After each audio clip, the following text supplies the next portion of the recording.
I was born in Serbia in a family that was multi-ethnic and multi-confessional. So my ancestors were both Roman Catholic and Orthodox Christians.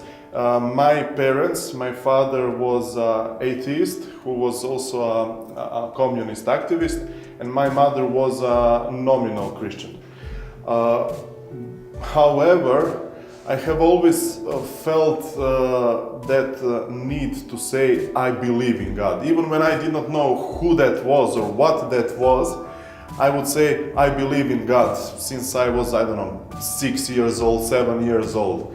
And I have felt this spiritual thirst and this emptiness, this hole in the heart. And I was trying to fulfill that hole.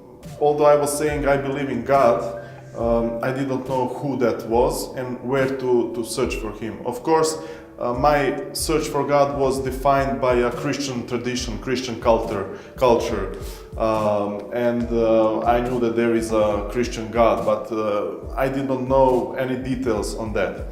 First chance to meet Christ was when I was 13 and a half. Campus Crusade for Christ was playing a Jesus movie in my neighborhood, in my part of town, and of course I went there. I was excited to go there so much that I went to see both projections of this movie both days. So I went 4 times. The first time when I saw that was that moment of, let's say, conversion. That was the first time that my quest for God reached that point when God found me and saved me.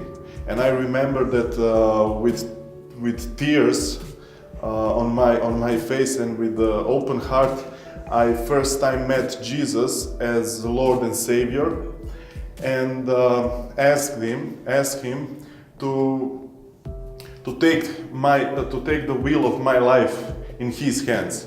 My discipleship was defined by 3 things. One is pastor's experience. I had pastors and elders who had great deal of experience. My discipleship was marked by church needs.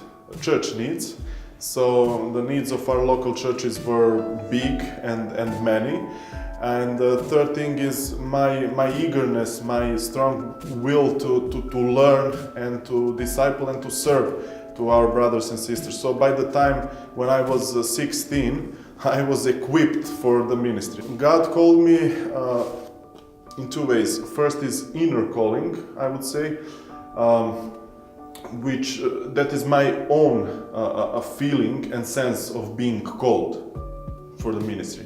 And the second is outer or external calling, which came from my pastors and elders, who I said very early, gave me this opportunity to serve in our local churches. When we talk about church planting vision, we always talk about ministry, about the work, but I would like to say something about the people.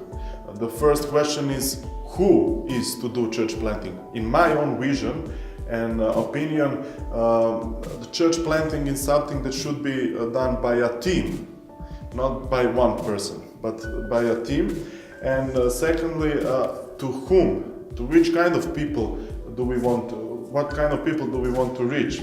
Our church planting should be social sensitive, should be sinner friendly, and should be a sign of serving, honoring, and loving our God. So I think we should keep it simple. Love God and love our neighbor.